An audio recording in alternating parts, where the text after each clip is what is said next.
What's up, everybody? Welcome back to another episode of the Savage Land. And today on Straight Savage, we have a special guest, a guy who's been around in the community. He's been coming up. He's got his own channel. He's quite frequent with me on Minds, and he's from the neck of my woods. So, with no further ado, for the interview, I'm gonna bring in William, you evil little piece of dookie. What up with you, Will? What's going on, family? What's up? What's going on? Nothing much, man. So we got William Evil Dookie here.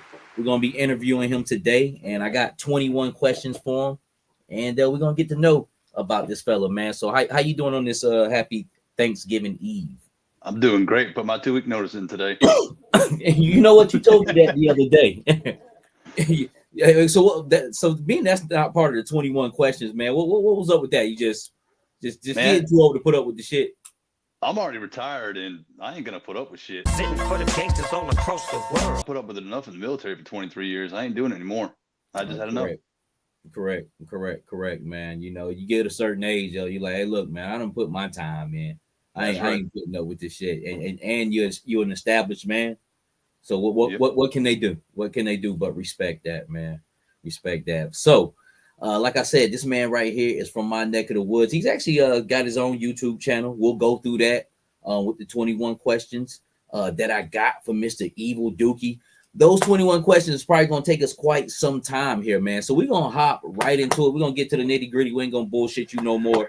So, Evil Dookie, but that's the name I know you by, man. What is your name? Legal name's William, but everybody calls me Dookie. Dookie. Okay, so how did the Evil Dookie come up? Dookie is a nickname I got in the Army when I was a private. I had an old clerk who used to look for me. I was a mechanic when I first started off when I came in, and every time he'd come looking for me, it was right after lunchtime, and I was in one spot every day after lunch. He finds the bums, I drive the car. And it just stuck. In the bathroom every day. That was my time. Everybody got to be regular, right? And then the Evil came back to I was in a motorcycle club around here that disbanded a couple of years ago, and Evil was in the name of it. So I just kind of combined the two. Nice. Okay, so that's why I want to know, and I kind of figure out like it has to be a nickname or something like that, man. Something that stuck with you. So it's been with you for a while. So you put the two together. So and that was really my second question is how did you get the Evil Dookie, man? So, and the third question is where are you from? Originally from a small town called Thompson, Connecticut. It's on the Mass, Rhode Island, and Connecticut border. Okay. So it's the northeast corner of Connecticut.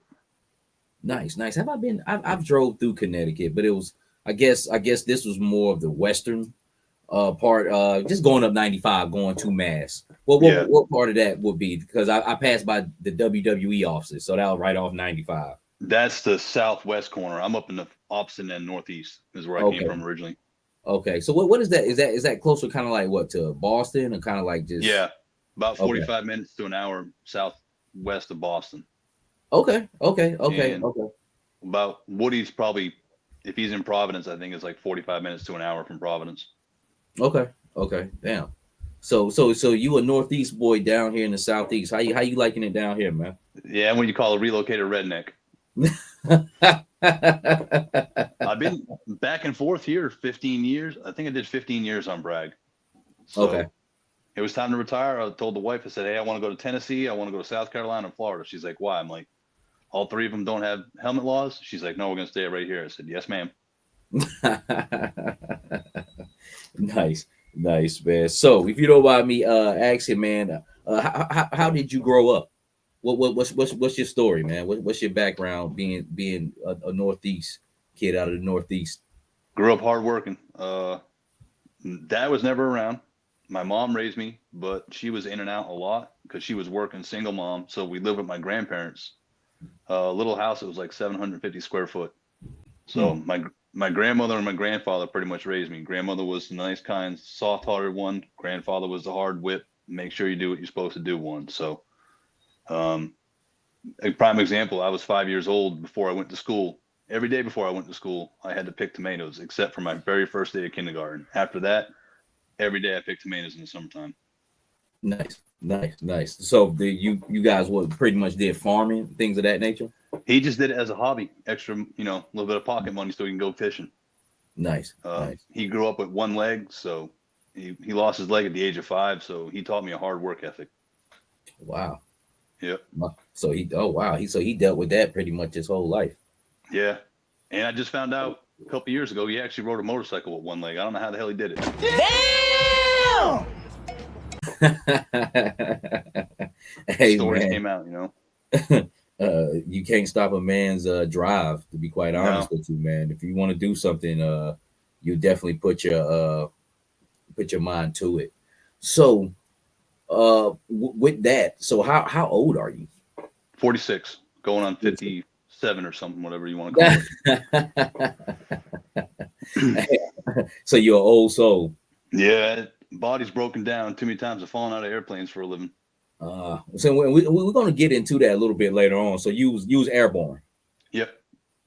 What was it? It was last week. I was traveling the back roads, Manchester Road, those back roads back there over by Moore County, and I was driving. We seen just a line of parachuters, man, coming down. Man, it's just a pretty cool thing. I was like, man, that's the cool thing about it. You don't see that everywhere every day. Just 100.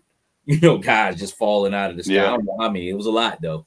I couldn't really count them, but it was quite a bit, man. I could tell they was out there training, man, in those backwooded areas. Because that Moore County area is kind of just that open space where a lot of special forces and stuff be out there.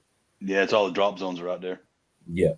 I did some just growing up, man, here in Fayetteville, just doing work on base. And doing work at JSOC, pouring concrete and shit, man. You have to turn your phone over. It's pretty much, top secret, man. So just being familiar with the base and what goes on out there, man, it was just an eye opener, man. It's pretty cool. Just stuff, which it might not be fascinating to some people, but it is to me, just the massive amount of vehicles in the motor pools, seeing tanks going in and out, Chinooks flying over, with the Black Hawks out there, where Simmons used to be at, man. So it's a cool thing. I know at least every day a helicopter flies over my house, because I stay on the end over there by Plank Road, like kind of the Hope County area. Mm-hmm. So, just flying in and out of field work, man. But it's a cool thing. So, what was your first experience with G.I. Joe?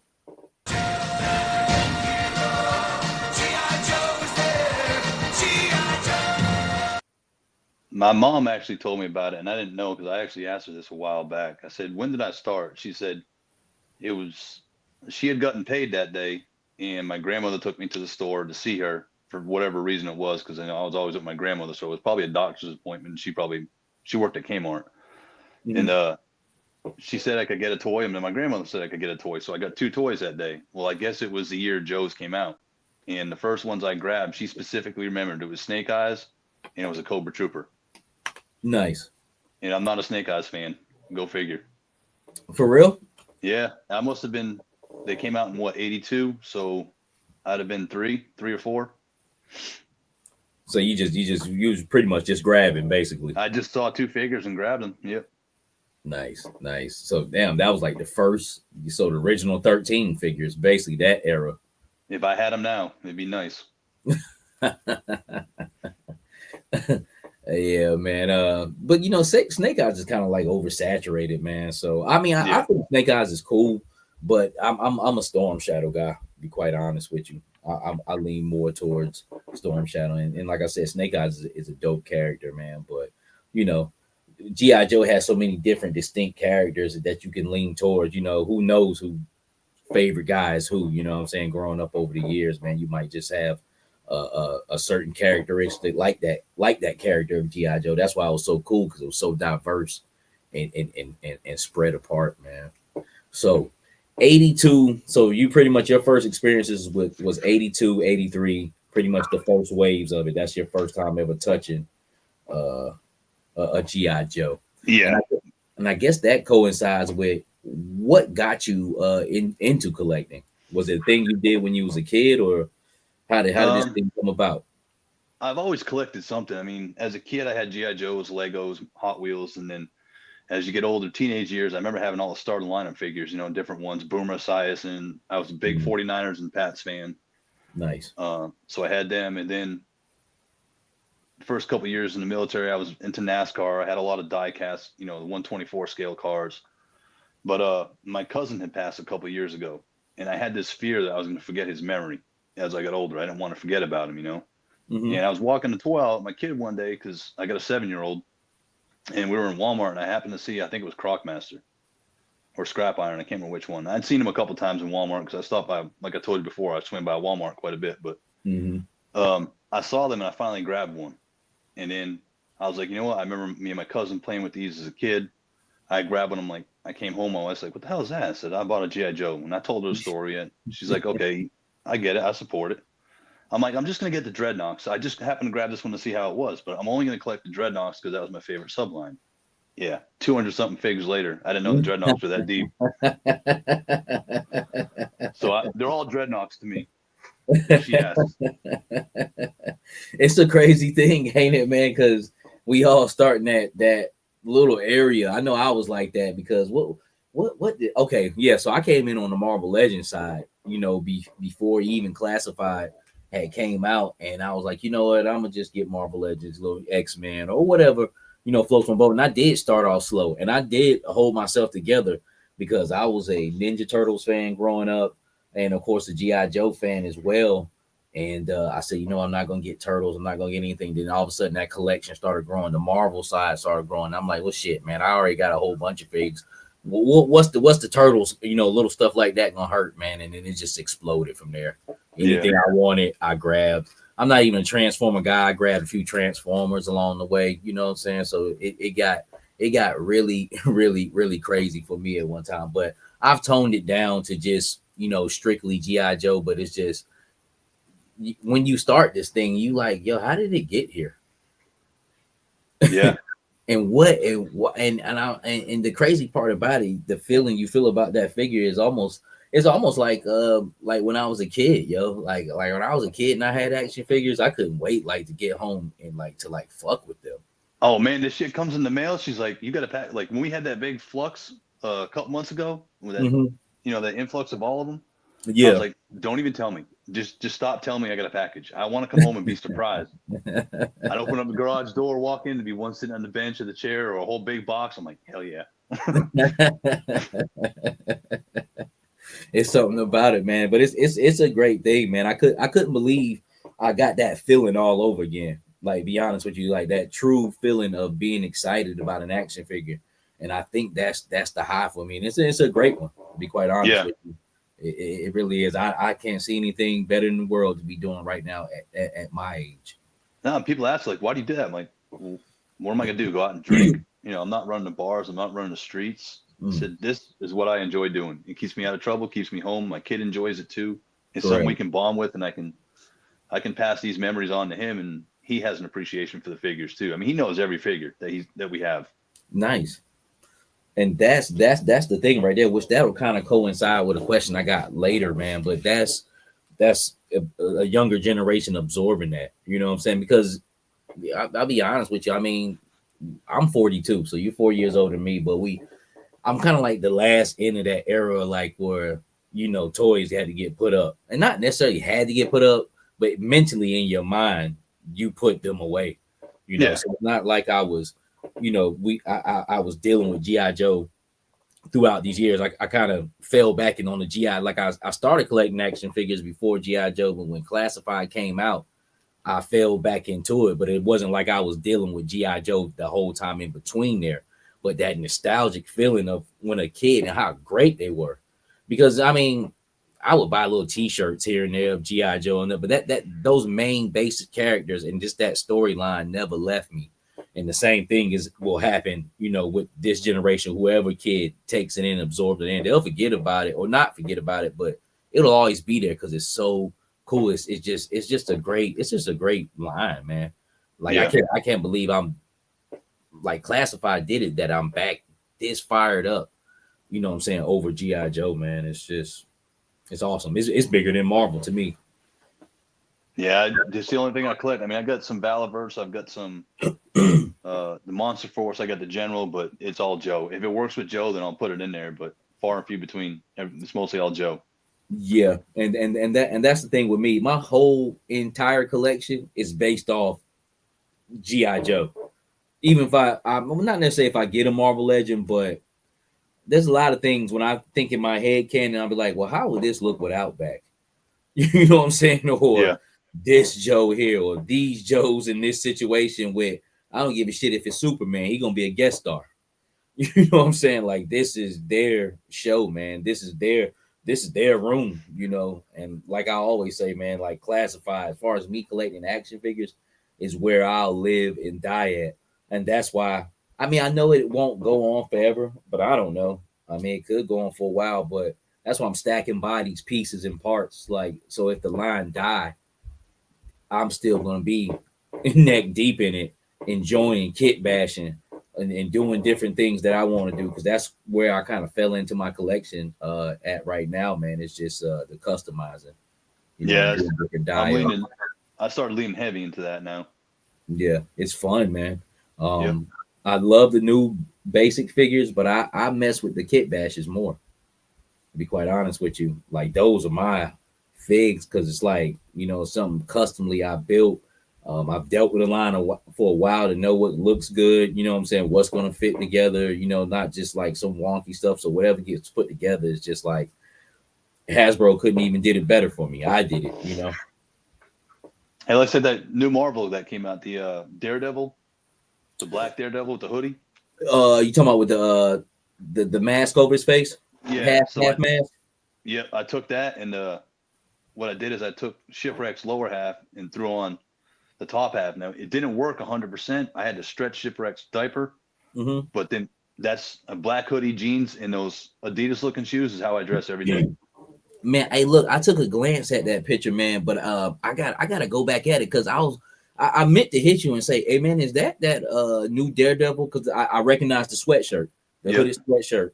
But man, bro, it's just been a crazy week. But let's talk about that. So that's what that is. You was able to combine Shipwreck's jeans and his top. Yeah, because you know Shipwreck's got I don't know what the hell the terminology is. He doesn't have the same ab crunch as that Daredevil. Correct. And then the bottom half of that thing, the waist, I think on Shipwreck was a little bit smaller than that Daredevil one. The Daredevil one was fatter. Yeah, Marvel Legends tend to be quite bigger. That's what I'm curious. I'm like, how did you blend the classified with the GI Joe? Boil and pop. So I boiled, stretch it. Yeah, and then I put it on there, and I just kept working it back and forth, and it slipped over. I mean, it's got a little bit of an indent. I had it upstairs. It's got a little bit of a where the pants kind of go in a little bit, but I don't care. It's my figure. I can tell, you know, it's fine the way it is, but it works for me. I'm looking at it now. Let me see. This is straight though. And then the shoes, I wasn't sure if those were going to work, because those shoes come with like black socks almost, like up underneath under those Adidas. And Shipwreck's just got the boot with the shoe, but I made it work. No, it looks good. It looks good. Be honest with you, and then I use Shipwreck's head till I get my own head scan. I'm gonna put this up on Straight Savage on the live show.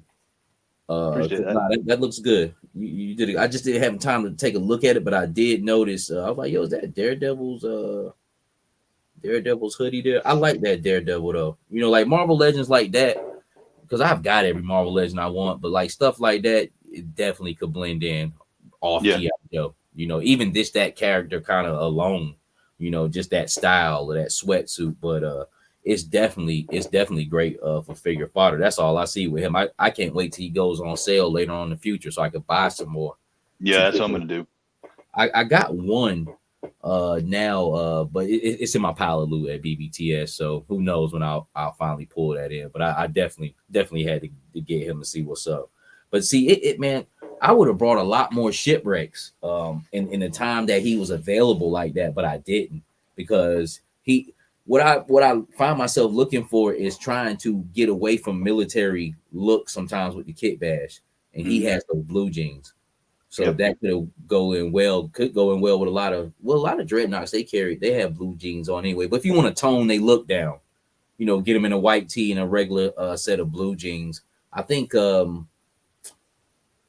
what's the name? Xandar was kind of like the only one that didn't really have military pants or anything like that, man. But that's what I kind of try to look for, man. Kind of tone the figures down and get them away from a more military look and a more civilian tactical, type ordeal, man. And that's pretty much what you did with that Daredevil and Shipwreck.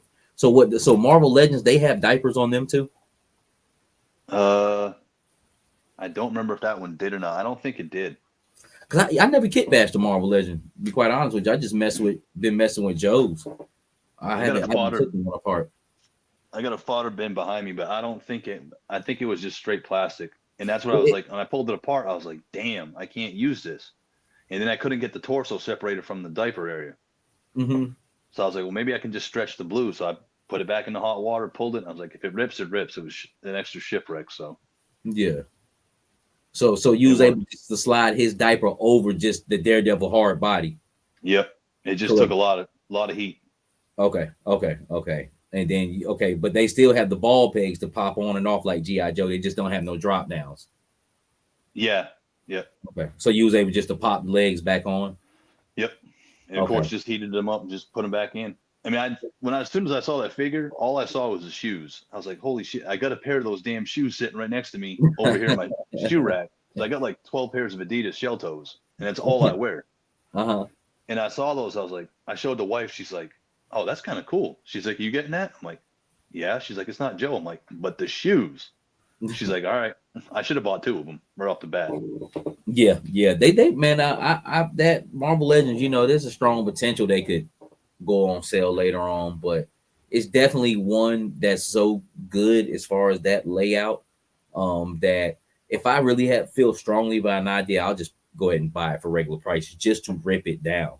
Yeah. I've done it before, you know what I'm saying? Like I want that. I need to make that right now, and I'm not waiting for a sale right now.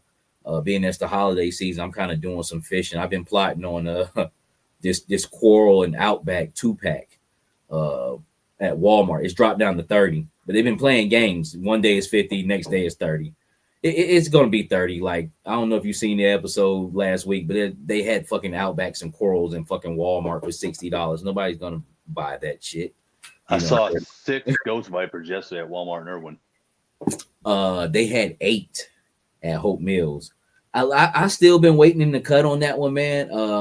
That's one I want, but I just can't do it right now. I actually copped some from my man Ken S. He sent me some bread over. He actually seen me on the last Straight Savage at the picture, man, and I went up there and brought him some. It seems like they're in abundance at the places you can find them, because not all the Walmarts have those those little aisles there, man. I don't know why, but the way they're doing them now, this is like, it's not gonna work. You know what I'm saying? Like it's great right now and it's flooded, but them shits is gonna sit, man. Then they're gonna clearance them out, and then it's gonna become a desert again because they see like, well, these didn't sell, but the way they doing it, man, they just it's crazy. They should have just made it available online, which the Ghost Viper is. I think sometimes I've seen it go up to like $100, but for the most part, it's online for $60. But at the same time, it's $60. Yeah. So I don't know. I mean, there's some people who can't touch it that really want it, but that $60, you keep trying to army build, buying that shit gonna get played out. Yeah, I bought 5, and that's it for me. I would like to get one more just because I found this glow in the dark paint I want to try, the neon green. Yes. I want to do one just to see how it works. White Mike had sent something over. I don't know. Are you familiar with him? No. White Vegeta. He's on. He go by both names, White Mike. So when I say White Mike, I'm talking about him, White Vegeta. That's his name on Facebook. But he had showed me some shit, but I forgot to revisit that. But he did it, and they did glow in the dark. I don't know what happened to the pictures on Straight Savage. I don't know. I don't know why I had pieces of the pictures, but it works from what he showed me. And because they damn sure were glowing, and it looked good too. Yeah, I'm gonna have to try that. Yeah. but yeah, as far as them with me, I got one of them and I like them, man. I got so many things going, so many moving parts going, man. It's just like I'll wait. If I just end up with one of them, I'm fine because right now I'm chasing those cops, man. You know, I need 30 of them bad boys. You gotta start a task force. I'm telling you. Yeah, man. So because that's just the army bill that I believe in, that I think I'll enjoy. You know what I'm saying? So I might as well go ahead and chase that. And I haven't felt that way about an army builder in a while.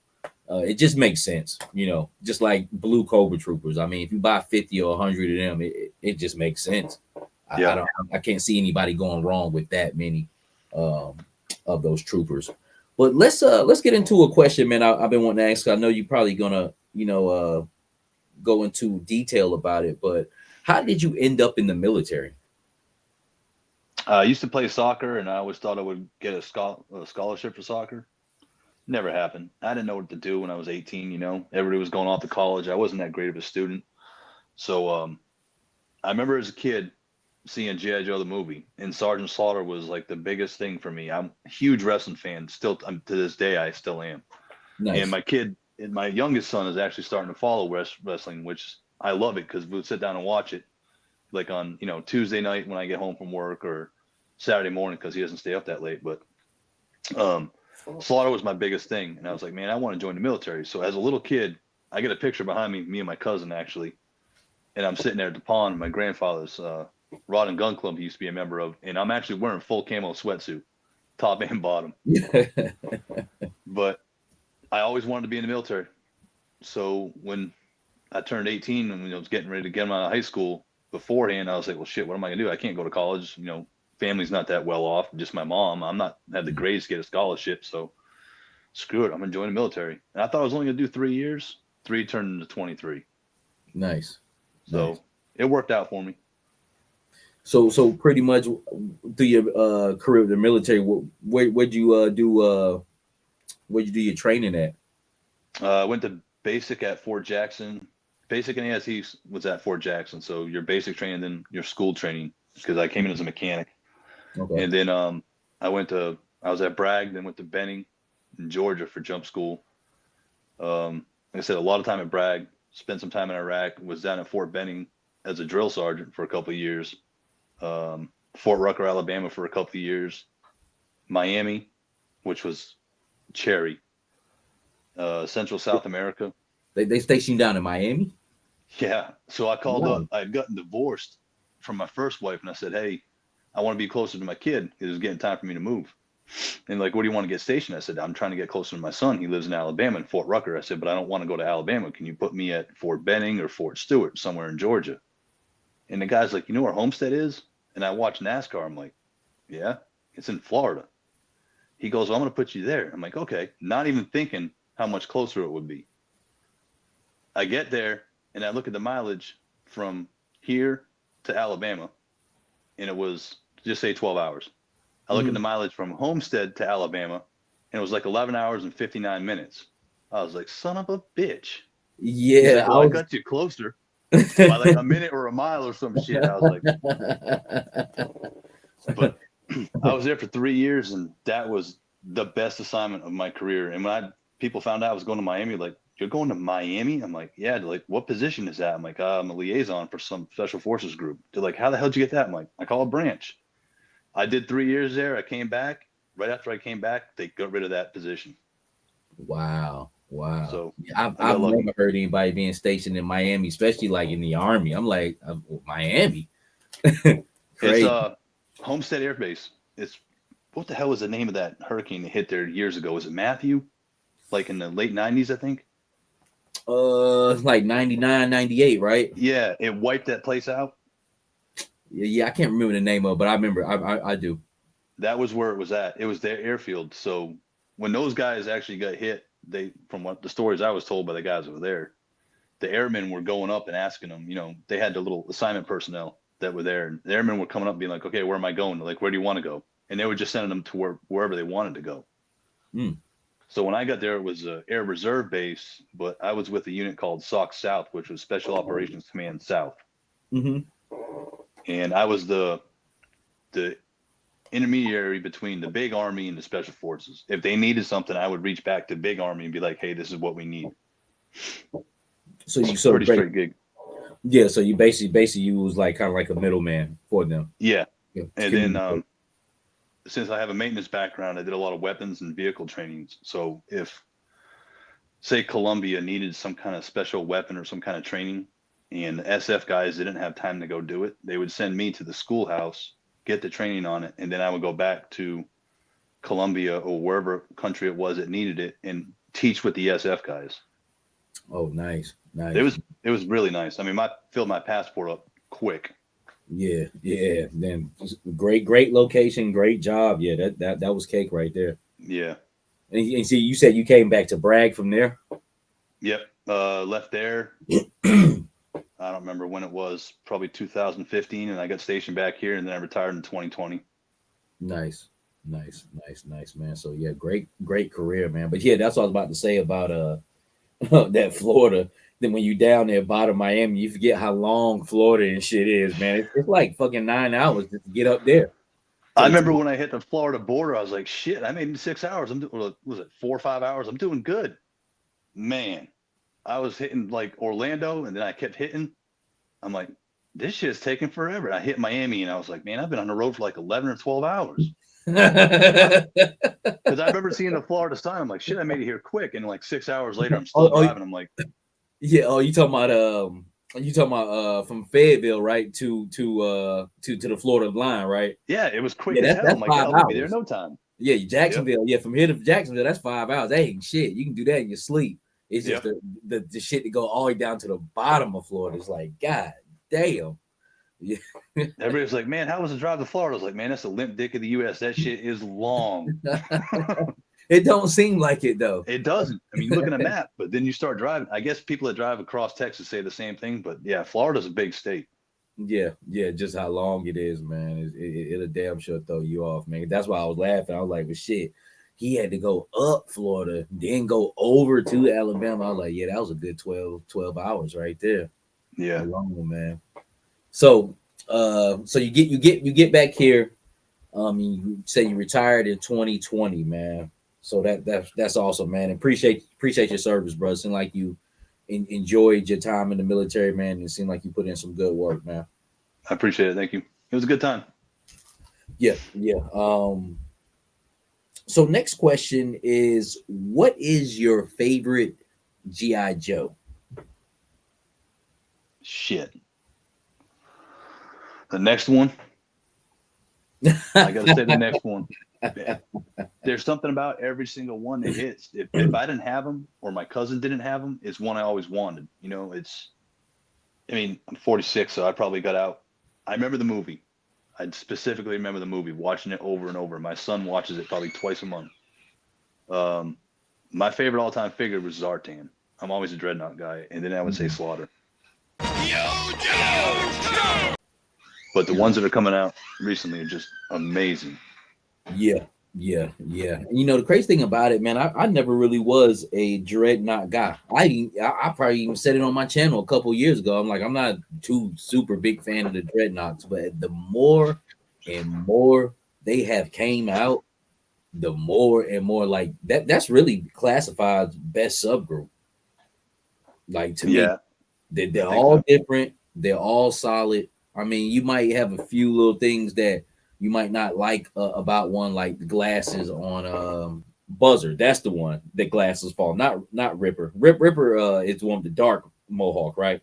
Yeah. Okay. Buzzer's got the blonde. Yeah, Buzzer. That's what I was talking about the entire time. I was just talking about the Cold Slither set and everything. That Buzzer that's in that Cold Slither set with the jean jacket and the mohawk. That shit is fire, man. I think I'm gonna use that for my my main Buzzer, man. But he's not his classified figure is not bad. It's just the glasses, horrific. That's why I got that extra head sculpt. They stay on, and he's got his beard's defined, like carved, like you can see like hair follicles almost in the beard. Nice. You know, but I don't have a problem with his face on that one. No. I actually thought that was pretty dope. That he kind of reminds you like Bret Michaels or somebody. You know what I'm saying? He kind of gives off a stud look to him. But still, Buzzer is not Buzzer without his glasses, man. I really feel like if they were gonna do it like that, they should have did 2 head sculpts. Because like I said, to finally see him without his glasses, and like, damn, dude is a stud and shit. But you need him with his glasses. If not that, just made his glasses fixated on his head, and I can give a damn about his face sculpt. It had to be either or, but like just little boo boos like that, man. But those figures, man, I think are some of the top in the line. All right, man. So next question. How did you come across my channel? Yours, I don't remember which episode it was. I kind of came across you, Woody, and Punk about the same time. And I saw that what you did with the table. And I was like, damn, that's a good idea. And about the same time, I saw what Woody was doing with his, how he had made it. I came across a video of his and went back and saw the table, how he did it. And I was like, okay, that's what he did with how he made it, but what's he doing with it? And then I saw what you were doing with yours. I was like, shit, that is awesome right there. And then there was another channel, Red Wagon Diorama. He's a Star Wars guy. And I was looking up how to display figures or something like that, like how people are doing it. And he had these individual shelves. And every shelf was a different scene from Star Wars. And I was like, I'm going to combine that shit. So I got some cabinets from Home Depot. It's funny because my wife laughs at me every time I say it, but they're called Fufu Gaga. Like, you look up Home Depot shit and it says Fufu Gaga cabinet. And she's like, you better get something with locks and lights and glass and get whatever you want right now because we ain't going back and redoing all this shit again.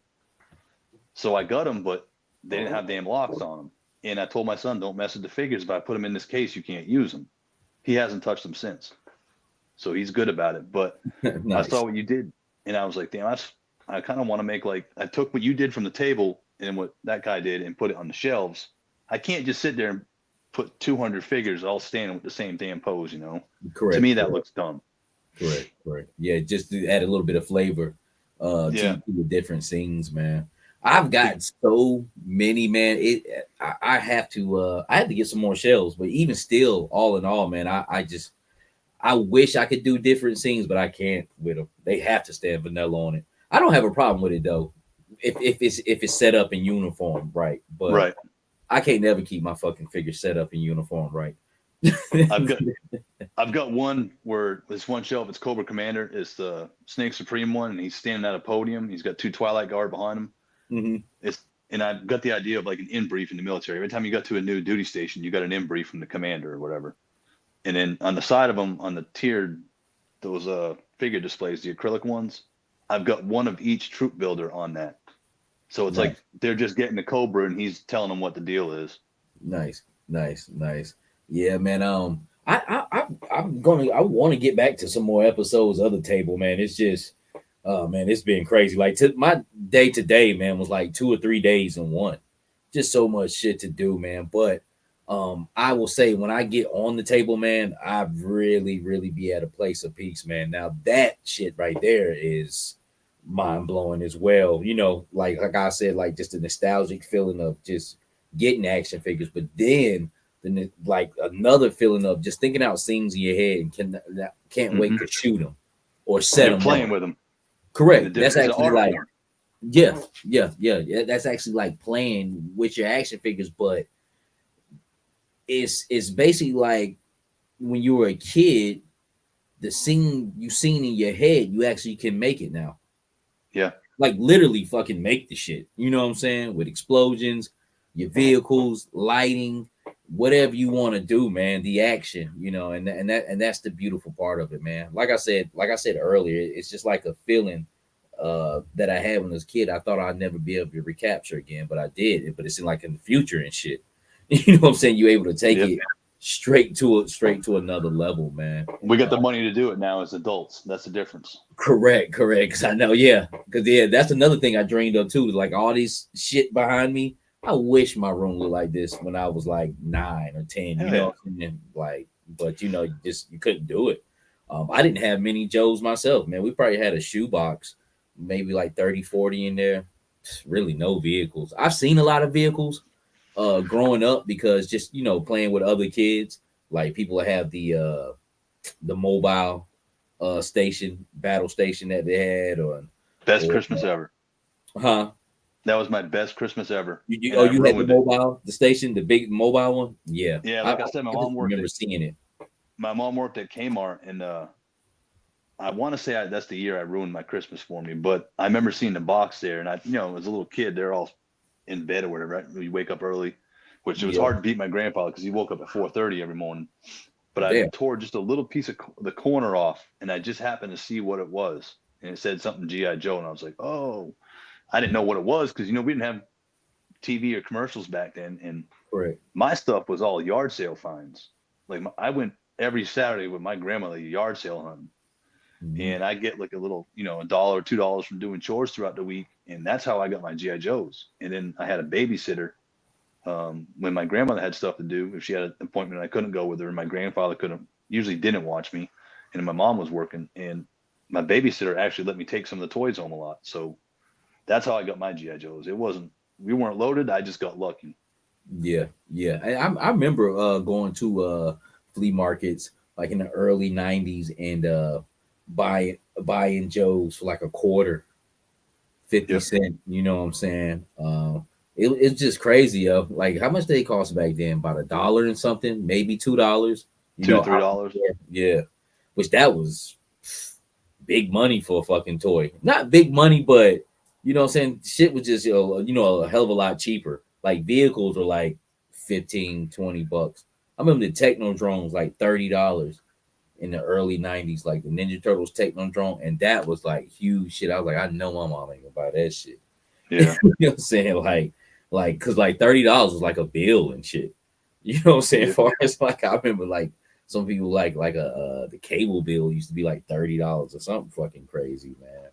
I got the mobile command center the same year my cousin got something big. I don't remember what it was. I think he got the Night Raven or something else. And like I said, my mom was single. She never had a boyfriend growing up until I was a teenager, but I'm pretty sure the rest of my family helped her get that thing, or she just got it herself. But if I can get anything 3D printed, because I know they'll never do it, I want a classified size mobile command center.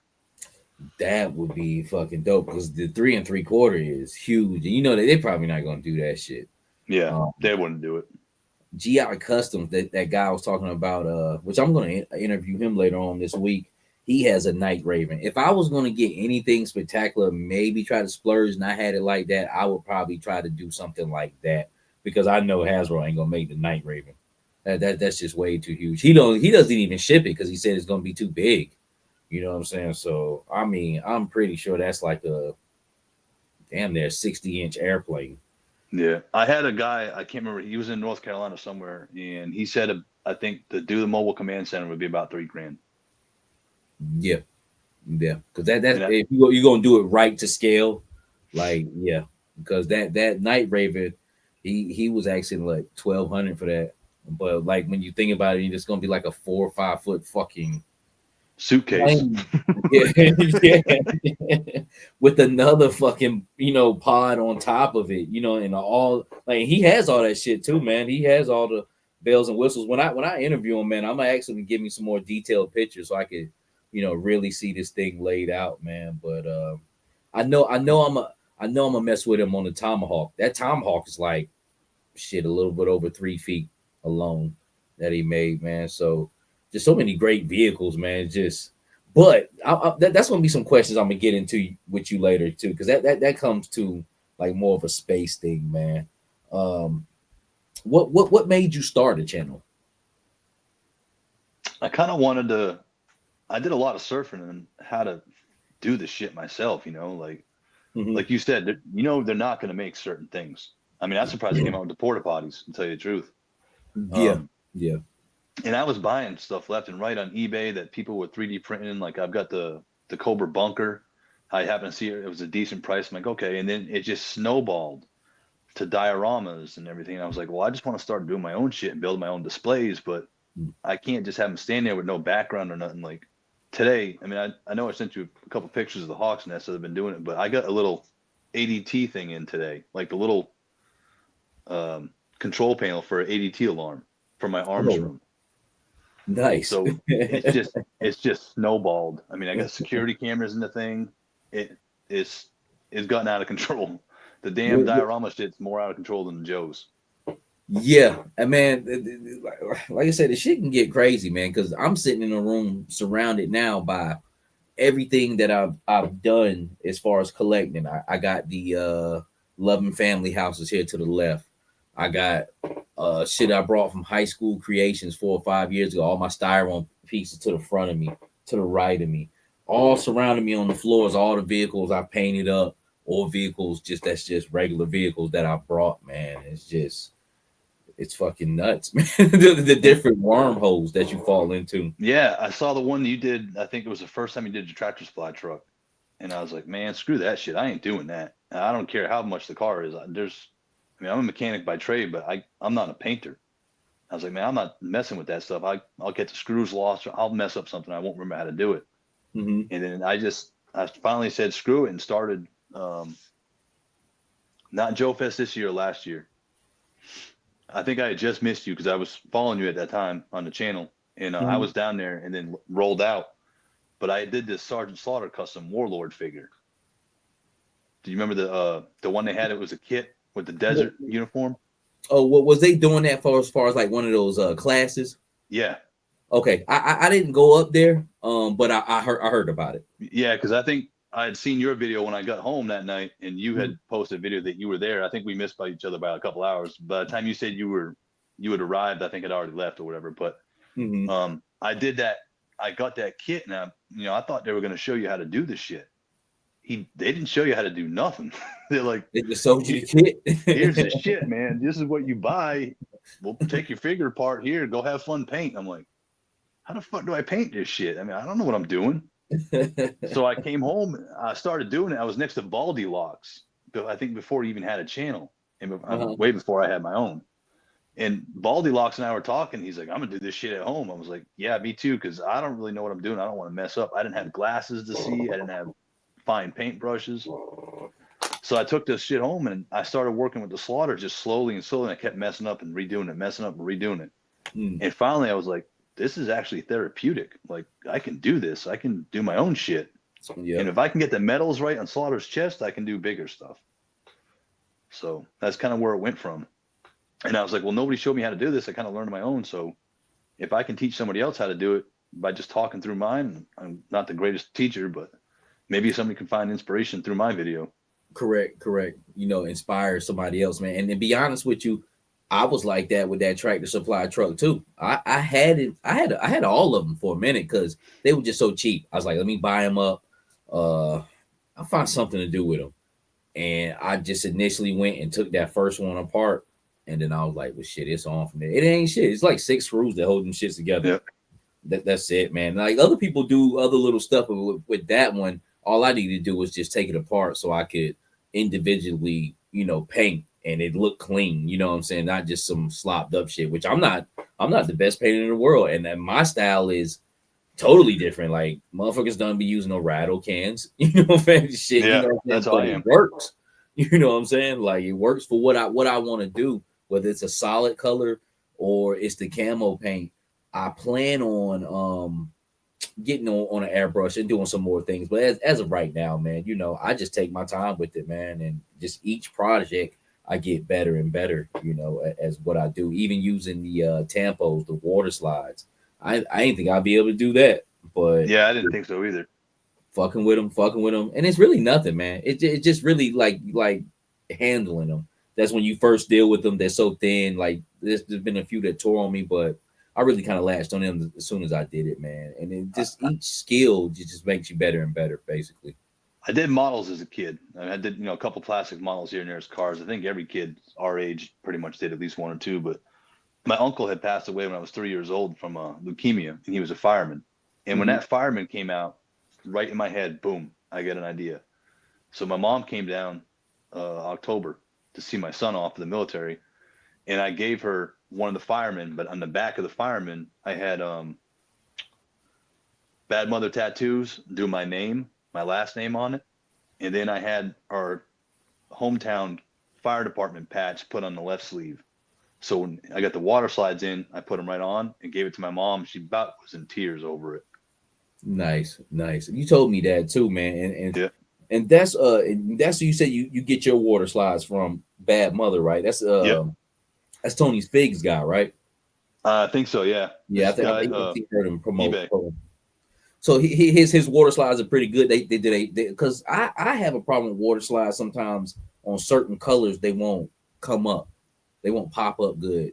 But it's the color background you want to use and the color water slide. Like when I first did it, I did the first custom bike I did was the bike that looks like my actual motorcycle I'm sitting in front of right now. Mm-hmm. And I had a decal or something. It just didn't look right. And then it was the Marvel Legends bike because that's what majority of the bikes are. Then I did the Dreadnought one and I put it on. I was like, man, that looks like shit. Like you couldn't see the Dreadnought logo on it. Correct. And then I realized it was the background or the color that wasn't working right. But his stuff, if you get the right color combination, especially black and white, you ain't gonna go wrong with them. They're perfect. So if he has a white water slide and you put it on black, it's gonna pop up. Oh yeah, you'll see it. Okay. Yeah. Okay. But if you try to put black on black, which I think is what I did, Dreadnought's got 3 different logos. They got the old school flame logo. Mm-hmm. They got the Zartan with the kind of like the horn or the hood down logo, and then they got the newer one with the snake with the white. Mm-hmm. And I think it was the second one with the red hood. I put it on a black bike, and the maroon hood just kind of blended into the black. And I was like, man, I looked at it. My wife's like, I think it's the coloring. I'm like, what do you mean? She's like, look at it. And I'm like, yeah, it is the coloring. You can see the outline, but you couldn't tell the color of it. Yeah.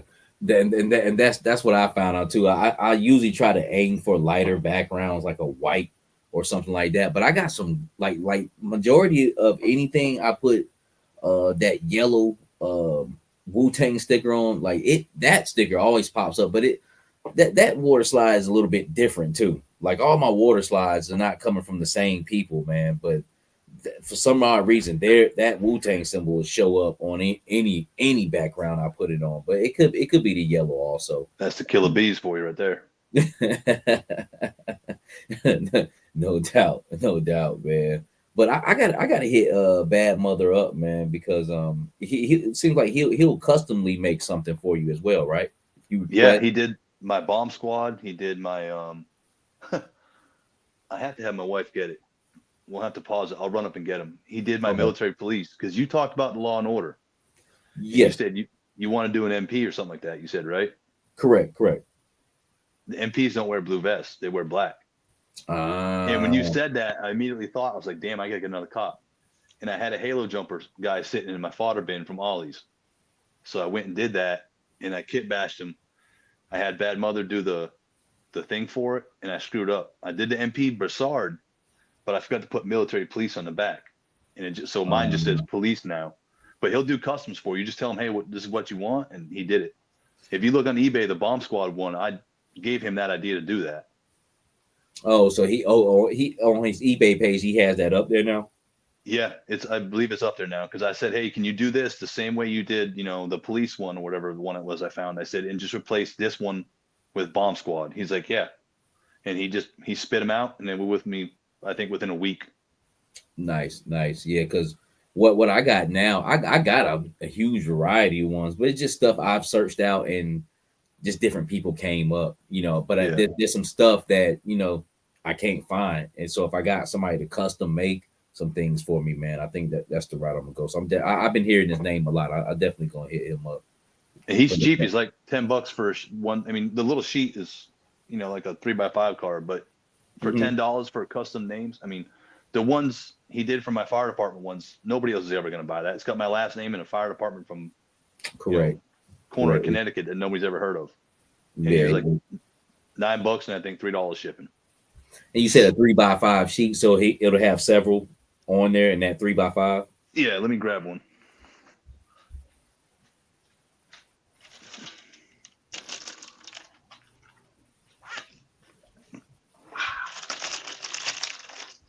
So when I say 3x5, it's like a 3x5 index card. We'll just say if this is about the size of it, because I usually cut mine down so I can fit in a Ziploc. Okay. But Like this one's got the glare. Probably won't let you see it. Yeah, it is kind of shy. Oh, but I think I see. Is that so? Is that a bunch of names that's up there? These are all police in different sizes and a couple different fonts. There's 6 rows, different sizes. That's what I was looking at. So it's about 30 of them up there, right? Yeah. Okay, on a 3x5. That's not bad for $10. Yeah. I'll take a picture and send it to you so you have a clearer one. Yeah. So you got about 30. You got 30 police 30 police decals for $10. That's not bad at all. Now some of those are tiny as shit, but some of them are also big. Like correct. You can use them in different spots. You know what I'm saying? Yeah. Like for different things. Okay, that's not bad at all. Yeah, that's actually great. To be quite honest with you, because yeah, I was paying about $5 a sheet, but it wasn't 30 on there. Especially that Wu-Tang one. It was only like. There's only like 6 or 7 I could actually use, man. All right. So, hey, next question, man. G.I. Joe or Cobra? Cobra. All about the bad guys. Like I said, I'm a big wrestling fan. So who's better? The baby face or the heel? The heel's always better because they can get away with more shit.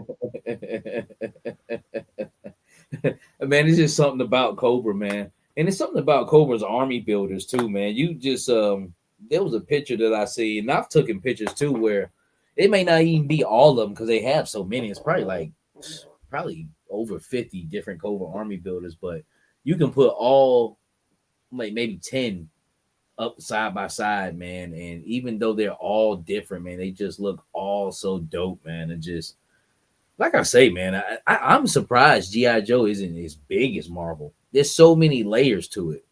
So many like layers inside of layers inside of layers. Like the universe is basically like splitting atoms, man. It's crazy, yo. Marvel has always had the cartoons and always had the movies. Correct.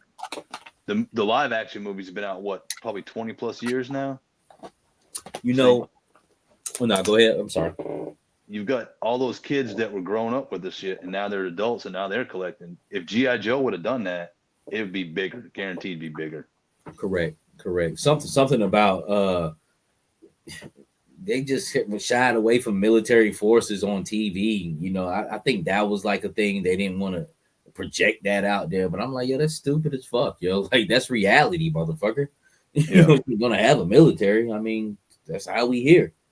But I was looking at something the other day. Oh yeah, I was looking at my Fire Stick and Iron Man, the original Iron Man, Robert Downey came up, and that shit came out in 2008. And time has went by, man. In 2028, that'd be 20 years ago that movie came out. Don't seem like it, though. I know, right? I said, damn. I said, holy shit. I was like, damn, that movie is 17 years old. So a child was born and became a grown man. You know what I'm saying? My stepson from my first marriage, my stepson I had, he was probably 5 or 6 when Spider-Man came out. He's 25 now. You talking about that one with Toby? Yeah, the first Spider-Man. I remember taking him to the movies in Alabama, to the actual theater to watch it. So yeah, at least 20 years. Yeah. So yeah. So that and you got to think about us. I mean, that we were adults by the time them shits came out. You know what I'm saying? So they've already influenced another generation. Yeah. Up under us. Whereas G.I. Joe, that shit spotty than a motherfucker. If they would have, Channing Tatum should have never been Duke. He was a shit Duke. And then the Cobra Commander story, I don't know where they got that background from. Yeah, they just did the movies wrong. Yo, yeah, it was on some. It was on some Hollywood shit. It was on some 1990s Hollywood. We really just using the name basically, and running with it from there. And I watched those movies, because once again, I remember G.I. Joe from being younger. I mean, of course, how could I ever forget? You know what I'm saying? So I was like, let me check this out. And them shits was whack. So that didn't spark my interest. That's what I'm saying. That's why Classified is so fucking great, man. Like that got me back, and the actual toys got me back into it. No media, because I didn't go chasing no G.I. Joe figures after I watched that first G.I. You know what I'm saying? It didn't make me. It didn't move me or anything. I was like, well, all right, that was a movie. The figures, you got into the toys as a kid because of the figures, and now you're into them again as an adult because of the figures. Yeah, no doubt. What was that? Oh yeah, they came out with a part 2. Oh yeah, and then the Snake Eyes movie. I still haven't even attempted to watch that. Yeah, it wasn't good. I didn't like it. Yeah, they changed done that it different. too. Yeah, so I still haven't watched it to this day, and probably not, man. They just, you know what I tried to watch last night and fell asleep was that GI Joe Resolute, the cartoon. It came out in 2009. A lot of people have in the community have seen it. I never saw it. It's got a little bit more adult vibe. I was trying to figure out the texture of the illustration. I don't want to say, you remember Eon Flux? Yeah. On MTV. I kind of almost want to say it's almost like an illustration of that, man. Like the way it's drawn out. Seen it. The Resolute.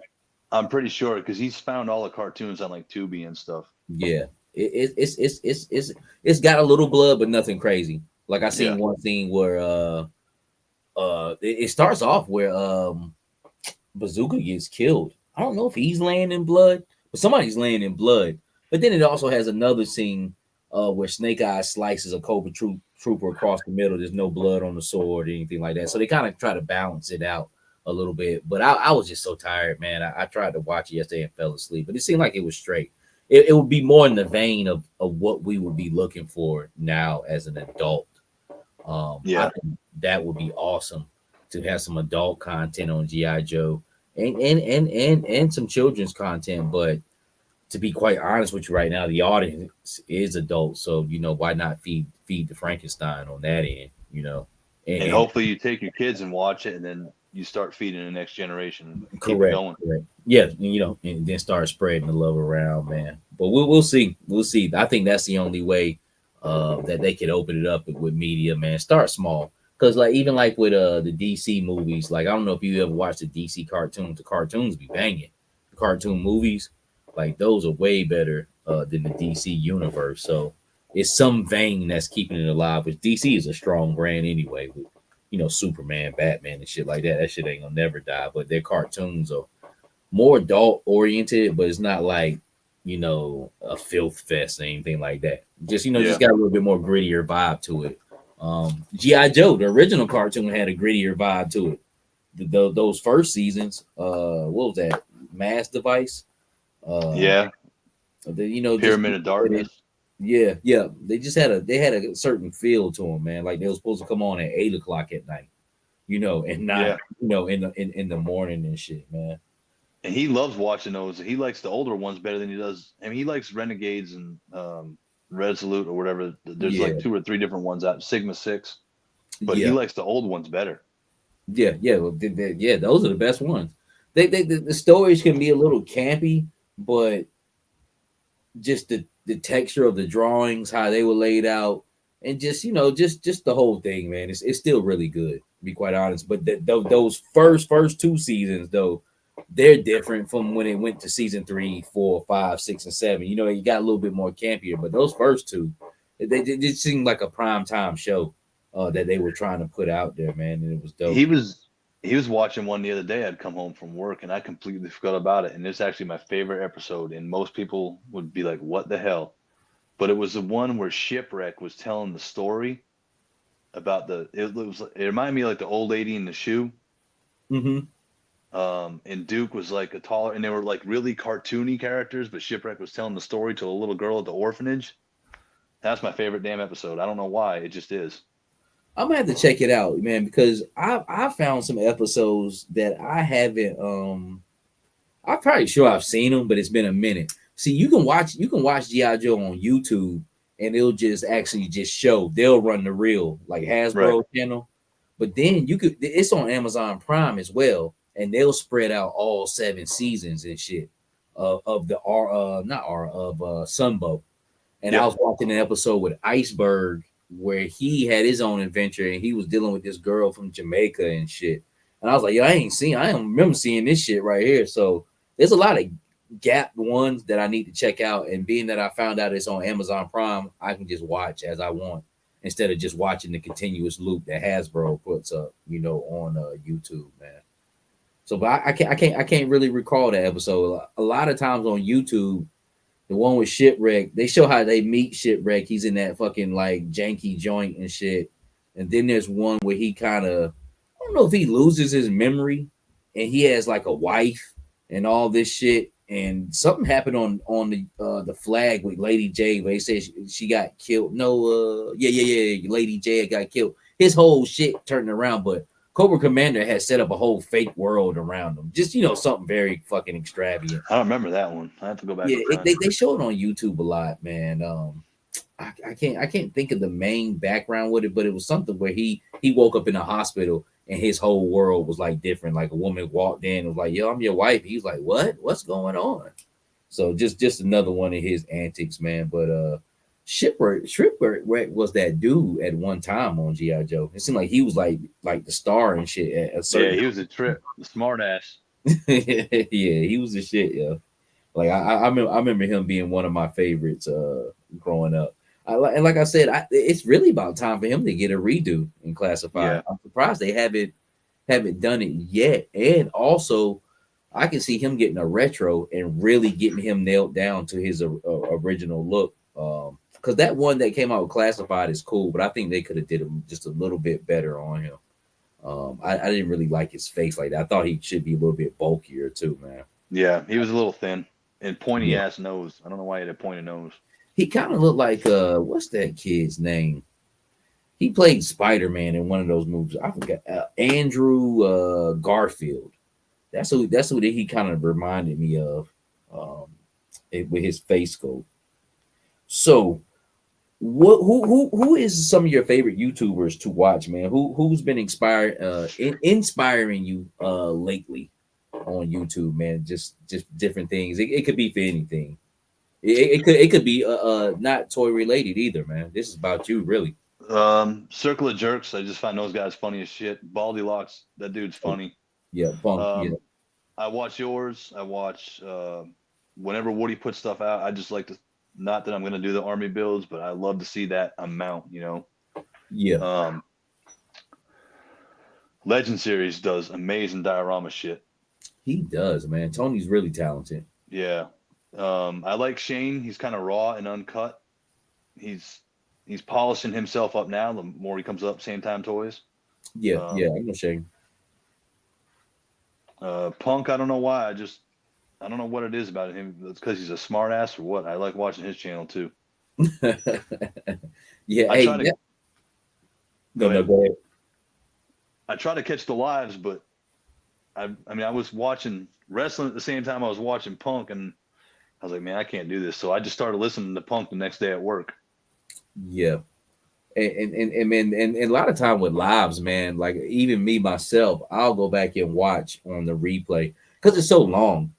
Yeah, and it's at a time like when I'm driving. That's a great time to listen to a live because then I'm just listening and what I'm saying, just really taking the conversation for what it is. I don't even have to look, and see the screen on there.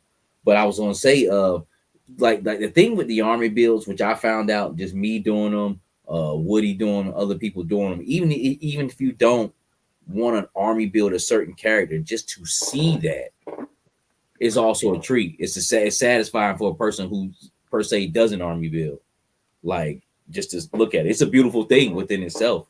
Yeah, the first one I did, man, and it's something you wanted to do as a kid, just to massively build troops. Does everybody want to do it? No, but I'm pretty sure everybody wants to see it, man. And then I got one video I haven't done yet. I took the Breyer RV bus. I think it was a horse bus. And I made it into the school bus. And I think I'm up to 22 bats right now. Oh, nice. In the school bus, like how when they came up. And I customized the bus to make it look like an actual school bus instead of the RV because it was like this teal blue looking shit. It looked ugly as hell. And I got the idea. I just happened to be looking at videos one day and trying to find out different things, and there was a guy that had it and he turned into a command center. It was tan, and as soon as I saw that, I was like, man, that's a school bus. That's not a damn command center. So I'll do one of those one day. You showed me that, right? Because it was on the table that day, right? Yeah, I just haven't done anything with. I had it. I was gonna do the video with it, and I haven't done. I don't think I've used the bus yet. I have to go back and look.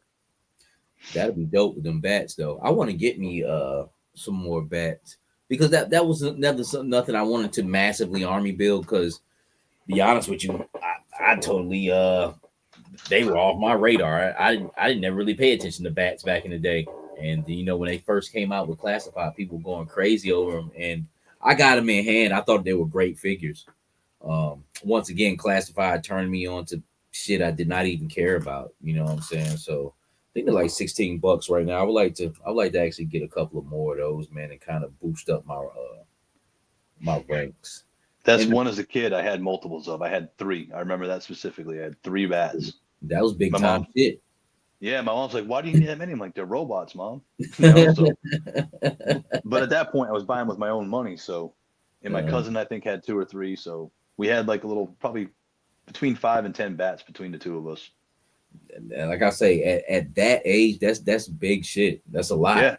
You know what I'm 2 saying? of the same figure was a lot. Correct. So this shit we doing here, this is just dopamines on high. You know what I'm saying? Yeah. Like 50 fucking figures like over and over again, man. But like I said, it's a beautiful thing, man. You know, once you achieve what you want to get, and that's, like I said, it's the cool thing about it, man. We're adults now, so we damn sure you know, can afford it. Will you ever stop collecting? No. And the reason I say that is my plan is I'd share the room with my son, the toy room upstairs. Mm-hmm. So I've got half and he's got half. But eventually he's going to move on and want to do other things, and that toy room will eventually be taken over. And if there's a bat in the wild, I'm putting it in my pocket, plain and simple. So it's just, I'm just going to keep building that world. I'd found this guy that I showed it to my wife, and I told her, this is what my goal is. The guy had like the flag on the left-hand side, and he had Joe Headquarters. So the flag was on the left side of the video. Joe Headquarters is on the right. And it wrapped up in it. So if you think of like a big giant U, so went to Joe Headquarters to the Terrordrome over to the flag, like if you walked in the room. And this was all the old stuff, the 80s stuff. Okay, like, that's what I want to do with classified. Yeah, I told her, I said, that's what I want to do with classified. I want it when you walk in this room, you just look and it's just one continuous scene that flows. Nice. So that's what I'm working to, slowly but surely. If I strictly had classified in here, that's exactly what I would do. See, I got myself into a pickle before I started collecting classified. I got so much other shit, which I'm glad of. I had to do a lot of shaving on my collection, man. But I feel like I got all premium stuff of each whatever I collect. Cause I have a gang of wrestling figures too, and I had to shave that now. I feel like I have a premium amount of wrestling figures, and I might have like repeats. Like I might have like 5 Razor Ramones and shit. You know what I'm saying? Or 9 Hulk Hogan's or whatever. But all of them are premium cut, you know, and no waste, you know. Even when it comes down to smaller shit, my He-Man, my Motu collection, the Origins collection, I feel like I got it, you know, all premium figures up there, man. So I'm proud of it. But if I had all classified, I would do one major thing, kind of flowing all together, because you know, shit, you got the space or just the ability to do it, man. So I think that's a dope idea. Yeah, and she said, she's like, the only figures can only go in a toy room. Well, there's some in the bedroom now too, because I'm a wrestling fan, and Bray Wyatt to me was one of the greatest. He didn't live that long, but his mind was beyond anybody else's. Yeah. He had a good thing going, man. Yeah. So I've got a couple of Bray Wyatt figures. Undertaker's my all-time favorite. Just it's the Undertaker, and then I've got the started the Uncle Howdy figures, and that's it for wrestling. And my own ring that I made. So that's on my dresser.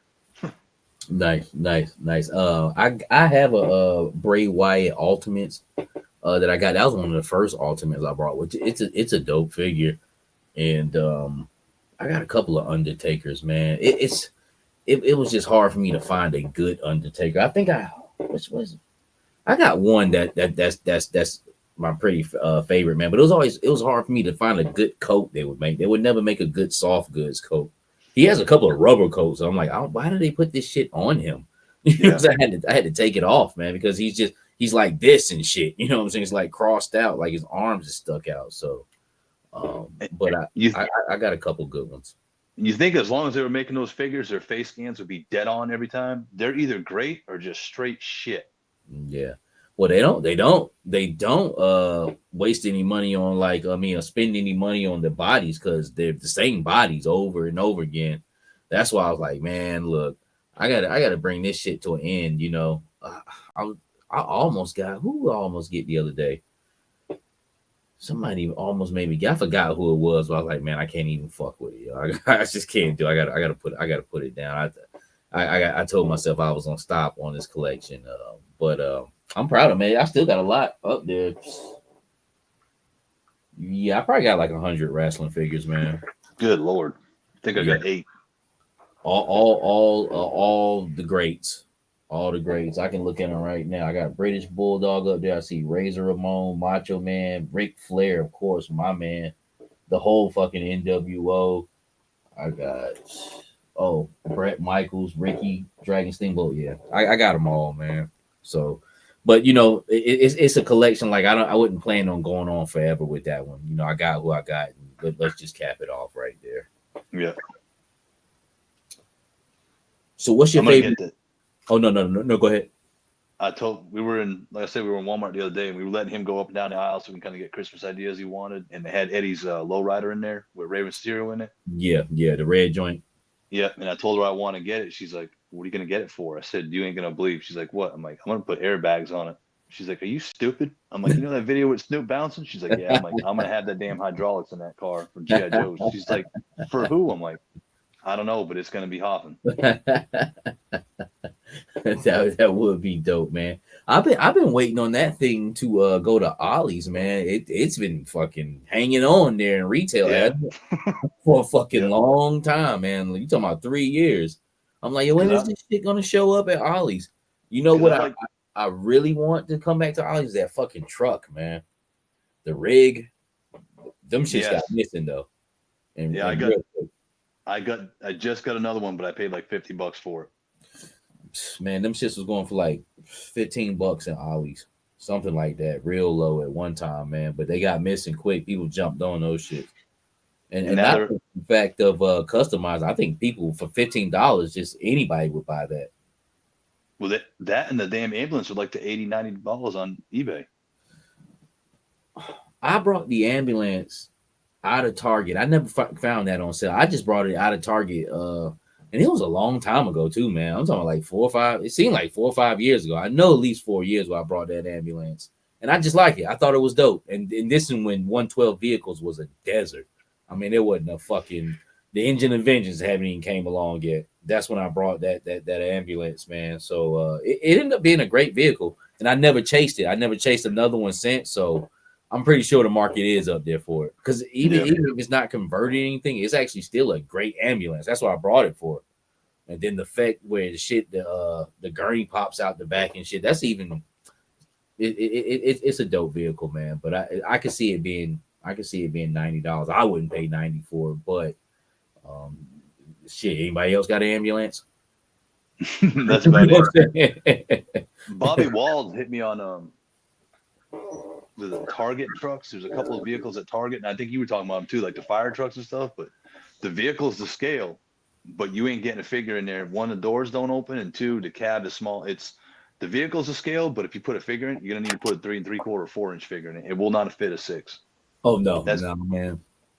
That's way too much work. Yeah, I'm not because man, that's what a lot of guys was doing, man. They were converting 1/18 scales basically into 6, and I don't want to do that. It's not gonna look right. Be honest with you, the fucking Tractor Supply truck just makes the cut because it takes a quote unquote a 6-inch figure, but that figure is really 5-inch. The original toy that goes in there. What I've done is I've taken a I think I took a Dremel, but anything I took a straight saw and cut the seat off. and then 6-inch figures fit in there, man. You know, the head still be on the roof, but I customize the seat a little bit. But that's all you got to do. Other than that, they're good to go. Back seat, forget about it, unless you got females, in there. But you know, front seat would definitely work, man, on that. And that's about all I'm gonna do. It has to work out. Other than that, maybe going a step up like the McFarlane vehicles and shit. But you can fudge that, you know, as far as how they look and in their presence, they still fit well with 112 scale, even though they're 4-7-inch figures, man. But that goes into did I ask what's your favorite vehicle yet? G.I. Joe vehicle? I gotta say that damn his tank. Yeah. Okay. I didn't. We know we got to talking about vehicles and shit, and I thought because I was just about to ask you that question, but yeah. So your favorite vehicle is the Hiss? You saying released or favorite overall? Just overall. What it could be from the past, or if they didn't release it, or it could be a classified release. Just whatever. It should have been the one that got released this year. Was the damn Thunder Machine, by far. I still think it's coming this year. Well, not this year, but you know, within the calendar year. The way I saw it is they gave us the Vamp, then they gave us the Stinger, right? Mm-hmm. They gave us the Awe Striker. They didn't give a shit. We never got a vehicle to go against the Awe Striker. I thought for sure it was going to be the Thunder Machine, especially the way they pushed the Dreadnoks this year with Cold Slither. Yeah. Hey, there was a cartoon like music video with the Thunder Machine in it, right? Yep. And I thought for sure, like everybody was hinting like, hey, it's coming. And then nothing. Because I love Thrasher and I love the Thunder Machine. I had that car as a kid. It's like one of the few vehicles I did have. I think I may have had 2 of them. But I wanted that thing so bad. I told the wife, I said, when that comes out, I'm buying 3. She goes, why? I said, 2 to use. 1 for me, 1 for the kid, and 1 to keep in mint condition. Yeah, oh yeah. The, like pretty much all my G.I. Joe vehicles. I had 1 in the box. I probably can't do that no more, but the ones I got in boxes solidified. Like these are the vehicles that you know that I like. The Hiss tank, the Rattler. I don't have a Dragonfly mint in the box, but I don't need one of those mint in the box. What else was it? Yeah, I kept the Vamp, and the only reason I kept the Vamp in box when I got it and I didn't realize it, clutch is upside down. Oh, he is. Yeah. They screwed up. And I started working the process with Hasbro to be like, hey, is this a screw up or something? So I had like paperwork saying, you know, I didn't want 20 years down the road being like, oh, the guy just undid it, flipped clutch, and then resealed it. Yeah. I got to redo the paperwork. Did you get anything from them? They were communicating back and forth with me, and they wanted like a certain number on the box, and I forgot to give it to them. So, but I still got the emails. I'm going to do that. That way I got legit proof that shit was original. Yeah, especially with the limited release of that, man, which I think they need to release that again. That was the craziest shit. But I luckily, man, held on and grabbed mines, man, because it's a great release, man. But it's nothing like, well, Jesus Christ, you know, like, you know, the way they portrayed it out there. But they have put out a ton of Stingers. But man, if you like me, shit, man, I don't want to convert a Stinger into a Vamp. I want Hasbro to sell me a Vamp. Yeah, you know what I'm saying, with clutch. So it was just a weird thing, man. But the Hiss tank, I would say, as far as classified, man, is one of my favorites. It's hard to top it, period. As far as 112 scale vehicles, there's another vehicle. Did you mess with that that Ramen Street Racer? No, and I went to go back and look, and they're sold out last time I checked. Check BBTS. Okay. They don't. It's not the Engine and Vengeance one, but it's the black metal. That car I fell in love with, man, because I'm an old school car guy. I'm a muscle car guy. And that 69 70 Charger look it has to it, man, it's just that shit is fire. You know? That's a great vehicle. It's a little pricey. It's like $300, man, but man, that shit will definitely last. It'll outlast you. Just the way it's built. It almost feels like it's die cast to a certain degree, but it's sturdy, man, and it's tough. Interior, exterior. And at the end of the day, who else is making a car, you know, like that? And it's got the premium feel to it. Like I brought this McFarlane fucking Batmobile, man. And that day he was charging $100 for that. This is the Batman and Robin Batmobile. That was the one that lit up in the front. Yeah, this Val Kilmer was that Batman, right? No, Clooney.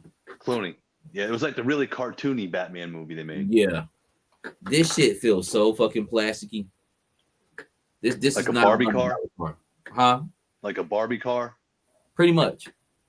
And a Barbie car is like $40. Yep. You know what I'm saying? Like this motherfucker was charging $100 for this shit, yo. Like when you pick up a vamp and you pick that up, you can definitely tell the difference. Now it's dope. I didn't pay $100 for it. I paid about $42 for it, and that's what it's worth, man.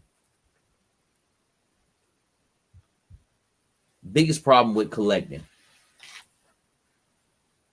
Biggest problem with collecting, besides money, space.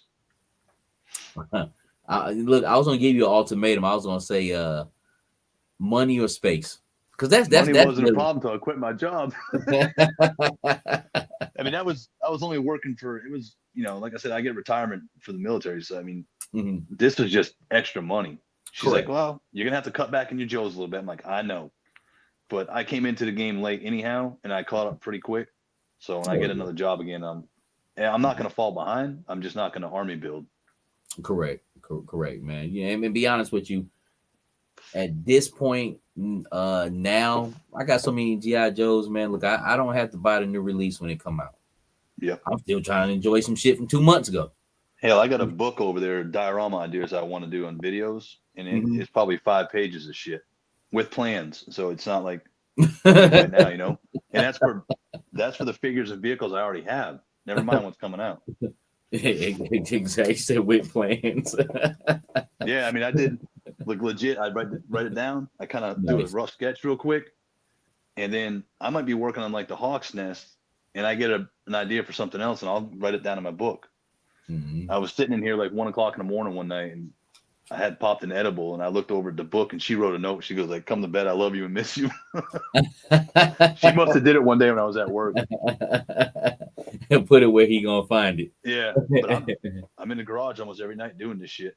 Hey, but I like that, man. Stay ready so you ain't got to get ready. Yep. Yeah, with the plans and shit, man. But yeah, that is my ultimatum, man. Is to really, as far as me doing anything on YouTube, is like playing with my collection to the maximum, and that's what I've been pretty much screaming for the past year. Dealing with the stop motion and dealing with AI too. I like AI. AI can't be used for everything, but I see AI being used in big ways, almost like CGI. Yeah. For movies. I want a big explosion. I want a scene going on. You know what I'm saying? Like and CGI is not always great to use in movies, but sometimes it's needed. Like fucking Liquid Metal. You know what I'm saying? Like T2. Like that put CGI on the fucking map. And I look at that movie to this day, and it's dated now, but it wasn't bad though. But back then it was like, holy shit. Hell yeah. It still is. Some of the scenes still is, but we've gotten to such of a level. We looking in 2020 hindsight, but it was definitely needed for that movie. And that's why I see it like AI playing in and out of with a mix of stop motion. Man, I think will be great, man. But in order to do things like that and put it together, you basically gonna have to write a treatment. Have you seen a channel called Operation Wake? You need to check his shit out because he does AI and stop motion, and they're a couple minutes each video, but the shit is good. I bet. So he'll do like a little AI thing of them moving, and then he'll do stop motion of them talking and stuff like that. Then he'll do a little AI moving. He's got it down pretty good. Yes, and to be honest with you, in my head, that's the way you could do it. Like far as the subtle movements and things like that and gestures, you could do that with stop motion. That'll bring the body movement to life. But as far as lips moving and talking, that's a thing where AI can come into into play, man. So it can be used and spliced together. There's like a little battle with that, with people against that, man. But anything can be used in the right way, and it's just the way you lay it out. I just be trying to find some fucking time, man. I think this year is gonna be my year, though, man. finally gonna get things kind of balanced off, man, and have time and get back to banging out, on my table. One thing I don't trip is I'm a real collector. You know what I'm saying? I'm not just up here for fun. So I'm always gonna be doing something every day, whether it's on camera or off camera. Yeah. As far as what I do, there's a lot of things that's been left on the cutting room floor. It just is what it is. You know what I'm saying? Oh yeah, like when Seagram was getting on me, he was like, "You putting the boot to my ass." Like I have this shit filmed, man. It's just sitting up in the fucking camera. I just ain't have time to edit it, man. But real talk though, like I got it. Here I am gonna put it out too. So I guess it'll be part of a nice jamboree package during December, man. But shit, man, there's been times when things haven't got filmed, and they just got put up in the air because this is just what I'm doing. I'm glad I forced myself to film myself doing certain things, man. But when you're a real collector, man, you're doing this, like I say, on camera and off camera. I mean, my shit takes time to set my stuff up, and each video I'm doing, I'm getting more and more detail. Like I said, the security cameras and the ADT panels, and it's just.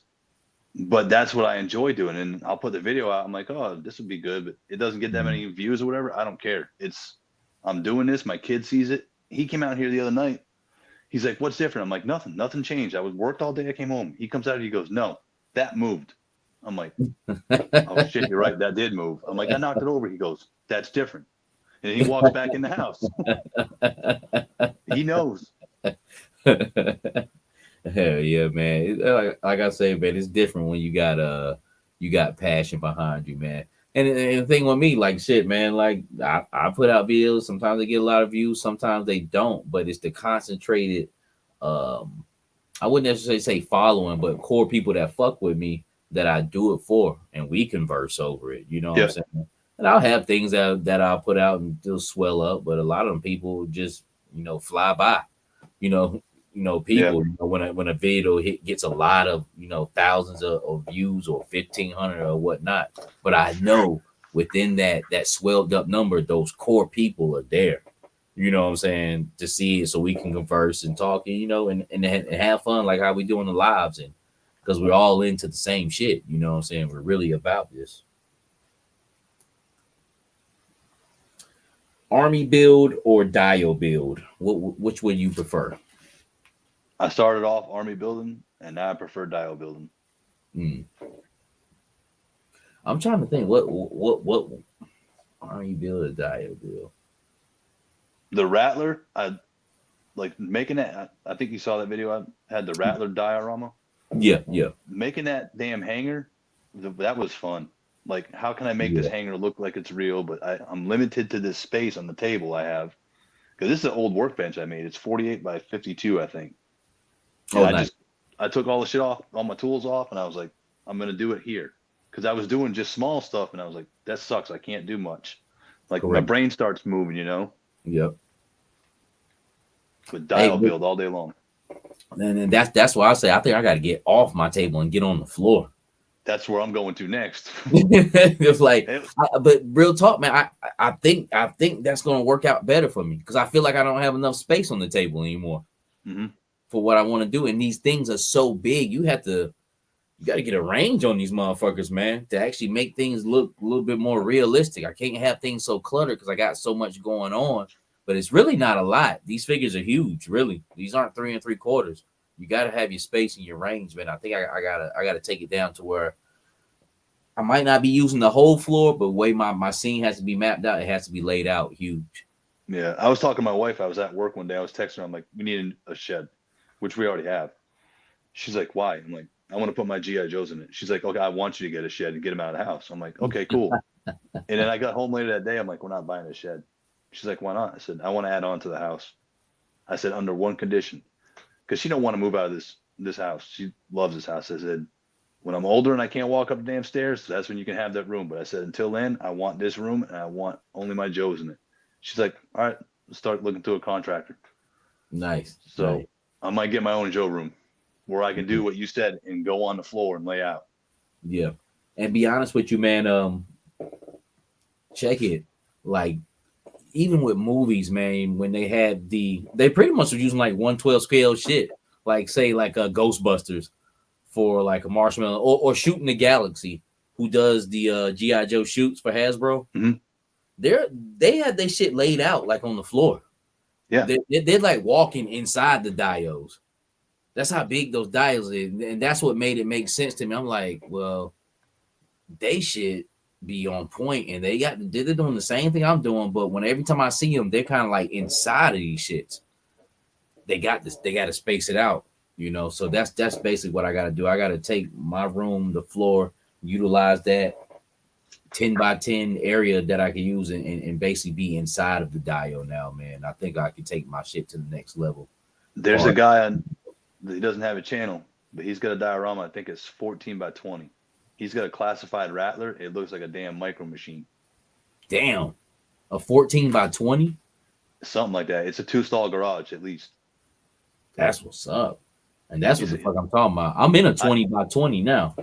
It ain't big enough, is it? No, it's not, because I'm in a 20 by 20 now. It has to have the shit inside of it. That's why I say technically I'll be dealing with a 10 by 10 area, which is still bigger than the table. Yeah. But I'm gonna have to do that. But at the same time, in a 10 by 10 area, I can set up things in a 10 by 10 area, but still be shooting kind of like in a 3 by 3 area. Yeah, because I noticed your scenes are big, but you shoot really small. Correct. Because you want to, I want the full layout, but then I want to capture a piece in that layout, but still have my surroundings just in case. It's a weird thing. Like, I might be focused on a certain area, but off in the distance, you might see a piece of something that's a part of that other part of the diorama. So everything has to be big, but we taking pieces of that. Almost kind of like a movie, not unless we're doing a wide range shot, you know what I'm saying? Which that's few far in between. Most time in the movie, you're gonna be right there at that scene, you know what I'm saying, shooting, even though we got this whole fucking thing set up, man. So that's where basically I'm trying to head to, man, to make this a long story short, man. But we'll get there. Like I say, if I collect for real, so that idea can always be obtainable. Kit bash or regular figs? Combination. I like my true characters, but then when I have an idea, I want to make them the same too. So I'll use both. I think I'm liking the kit bashes, man. Damn it, I don't know. Yeah, I go both too, man. I go both too, but I am leaning more towards kit bash heavy. With the cops, you got two cops. You got a black cop and a white cop. But you start kit bashing, now you have an entire police squad. Correct. And then then you start adding on like the bomb squad or the federal agents, you know.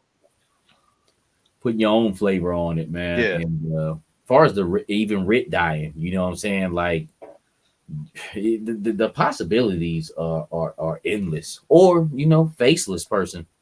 You know what I'm saying? Like masked up, helmet up, you know. This guy, you know, and that's what I was. Who was I? I was talking to somebody the other night. When I think Seagram, we was talking about the big three conversation, and we was talking about Monster Force and Valorverse. Far as their kit bashing, those figures are made to be modular, but G.I. Joe isn't at all. What we're doing is kind of like taboo breaking the rules. But when you do that, you forcing pieces together that really wasn't supposed to be together. But at the same time, they're doing it as far as manufacture wise, as far as reusing parts and things like that. But it's the most beautiful thing because you're taking these odds and end parts and you're making this new creature that's not this cookie cut out mold of 10 guys who are all different colors, but they look the same body wise, you know. So that's the beautiful thing about a kit bash to me, as far as on the G.I. Joe end, man. But I am leaning more heavy towards the kit bash side on my end. The future of your channel, man. Where you see your channel going? I don't know. I'm just having fun. Like I said, I'd like to have that whole room done, but that's gonna be years from now. I'd like to get better at editing. I suck. I put a short out the other day. I must have tried 30 damn times for that AI to told that sumbitch specifically to walk through the gate. And it did it one time, but then it's like everything like spun around and they like it's like clay molded. I was like, what the hell was that? So I went back and edited it again, and the damn thing's just like the Pope sliding across the screen. I'm like, what are you doing, man? I said walk through the gate. Look, I had trouble like that, man, because your shits be on point and shit. And I man, sometimes I can't even get nothing off. Yeah, it's sometimes it's hit or miss with that shit. It'll drive you nuts. You're like, the more simple I am, the more complex the video looks. It's like I didn't even think I was doing it that way. I don't know. I'm trying to tell a story, I guess, with all my shit. So with Destro going through the gate, I want everybody to see the hawk's nest, but I want to see how I got to the hawk's nest. And I don't want to just be like, oh, here's the hawk's nest, and it's one, monster. I want them to see in each individual room's like an advent calendar, kind of peel it open one thing at a time, and then eventually they're going to see the whole thing and be like, oh shit, that thing is big. Yeah. And then when you showed me the other day, I was like, damn. I was like, he's going off over there, yo. You started with the damn dollhouses. I found 2 of them fairly cheap on eBay that you told me about, and then I was sitting at work on break one day at lunch, and I just looked up dollhouse on Craigslist, and I saw that. I'm like, $40 for that? I'm like, come on. And I got it, and the guy's like, what are you going to do with it for your daughter? I'm like, no, I'm going to use it for G.I. Joe's. He's like, what? Oh, really? And he got all excited. He's like, please send me a picture when you're done. I'm like, I will. So I haven't sent him a picture yet because it ain't 100%. But yeah, he's like, man, I didn't even know they made G.I. Joe's anymore. Yeah. I told him, and it's like he got all excited. I think he actually went and looked for him that day. Yeah. That's the beauty of putting people on and shit. You know what I'm saying? Like who wasn't even thinking about it, man. And they get excited when they hear that. Like I was in the post office sending off some of those Ghost Vipers to I tell you my man who wanted to buy some that he didn't have in his area, and a guy looked down and he was like, oh, whoever that is, they're gonna be excited when they get those G.I. Joes. But in my head, I'm like, shit, he recognized what that was. Yeah. You know what I'm saying? He seen that Cobra symbol on there and he recognized these were G.I. Joes. So, for far as men our age and up, most of us know who they are, man. It just brings back a cool spark, man. That red snake, that's all you got to show. That red snake, everybody knows that logo. Correct.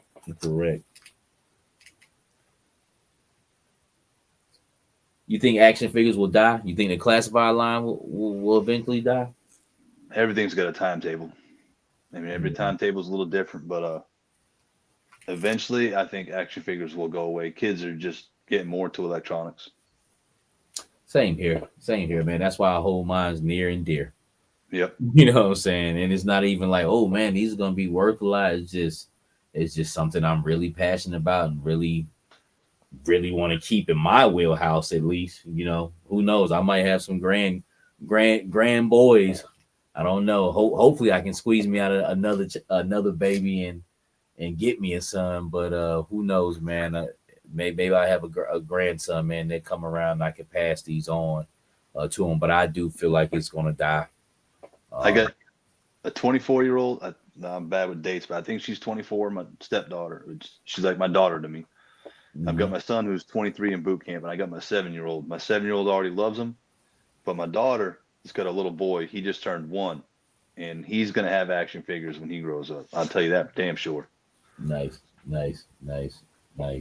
Especially like I said, the classified line. What better line to put them on? It's almost kind of sad. Like, damn, it's like this is what it's coming down to. But the world is changing, man. In fact, I think I actually gave him a doc. Oh, for real? Yeah, because his dad's a medic in the Army. Nice. So I think I actually bought a doc for him and said, hey, put this away for Ezra when he's older. Nice. So his first action figure will be Doc.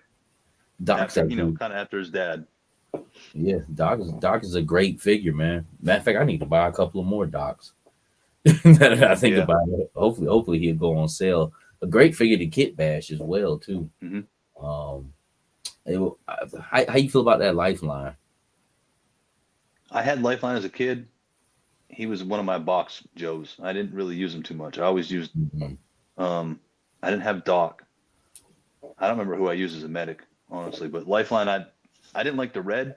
Never was a fan of the red. I'll get him, of course, because I'm a completionist, but he looks really good, but he just wasn't my cup of tea as a kid. When I see him in hand as an adult, I may feel different. Yeah, same here. He's a little bit too vibrant. Of course, I'm gonna get him as well. I don't think he sucks or anything like that, but nothing like that.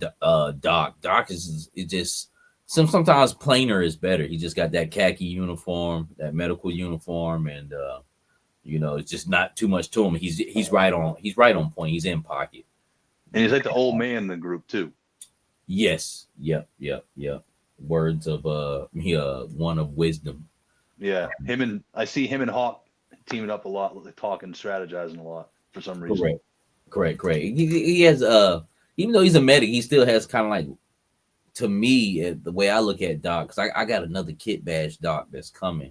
But he could be in a leadership role as well too.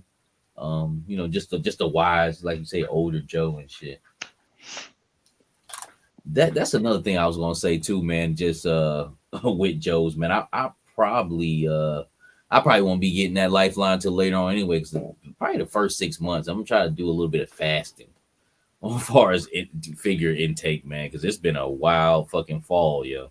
I think this is the hardest I've ever been hit. As far as figures, Martha Force didn't help, but just it probably did though, and because I probably need to just get a clean cut break of just figures coming in, which it's gonna be an uphill battle with that, but it's just been so much coming in. I don't want to see no more big box. Like I said, I'm trying to intake and enjoy what figures I have gotten in, and just try to have fun with them. And it's hard too when you're always opening up something new. Hell, I still got shit in boxes upstairs and totes that I just one, I ain't got room for them, and two, I haven't had an idea of a scene yet.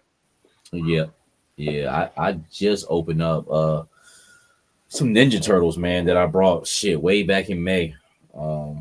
So I got my work cut out for me. I got to reorganize my room. I got to do a whole bunch of shit in here, man. But the good thing is it's not in bad shape. I do need 2 more shelves. And then I think I can reorganize. I'll tell you one thing though that's gonna be a pain in the ass. I have so many accessories and shit laying around, man, that I gotta get it together, man. So that's another troubles of having a super big collection. All the tag-alongs. Michaels. Huh? These were on sale a while ago. I mean, I do all my dioramas, so my shit's right here. Mm-hmm. These are like the crayon holders. Yes. Yep. And then all I did for that shit is I just labeled it like blast effects, and I've got shit in there, and just every little one's got something different in it. Yeah. See, I got an uphill battle from like 4 or 5 years ago. Now this stuff that's packaged off, but earlier in my collection, a lot of shit just got thrown in all together. So, which it ain't nothing, man. I'll just have to go through and pretty much separate. The crazy thing about it is there's hundreds of things in here, and I probably could tell you where every last one of them went once I come across them, which is wild. When I sit up and think about it, like, oh no, that's what's the name's gun. Yeah, you know what I'm saying? Like out of a sea of guns, man. But I'm gonna get it straightened out. But that's something I definitely want to use because I also have like you ever seen like the plastic drawer sets you can get from Walmart? Yeah, so I have those for like bigger items and stuff like that. But as far as smaller items, like getting different heads and hands and shit like that crayon case definitely would do the trick. I probably need about 2 of those. And I think that was pretty much, man. To be quite honest with you, the 21 questions. The last question is, do you have anything you want to plug in, man? As far as your channel, man, or just a vision that you got, or any last remarks, pretty much. I got this coming out real soon. It's a monster, and the way I wanted to roll it out, just something different, I guess, with the holidays. Like I put a little intro video out.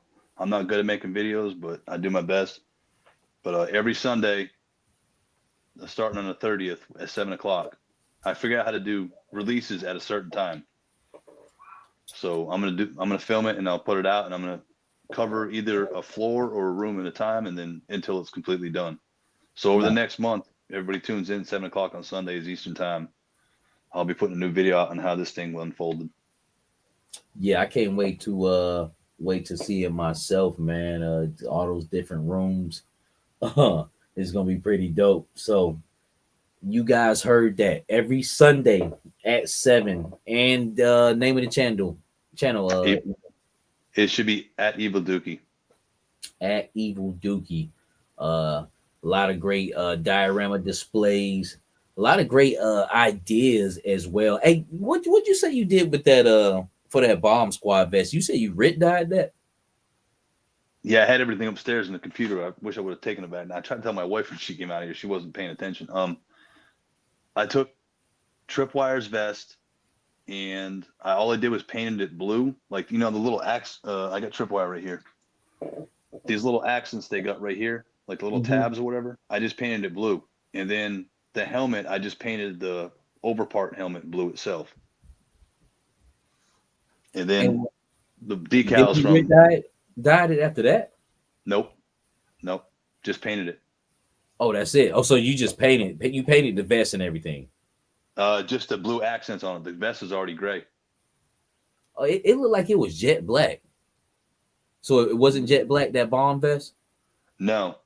Okay. The MP, I gotta get that MP figure. If you can. And that's not black. That's gray. Okay. That's Tripwire gray. Okay. I can see it now. Yep. This is the Marvel Legend with shipwreck pants.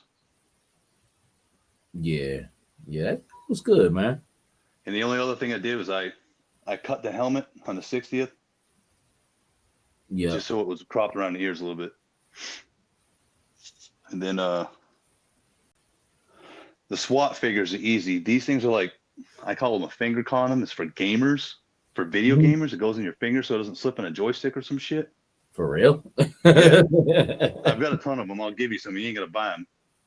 But nice. I just use that as SWAT guys are usually covered up. And then here's the MP. Okay. Yeah, that's nice right there, yo. And then of course I painted I think he had green boots or some shit. I painted him black and gave him black gloves. Let me grab mine right quick. Hold on.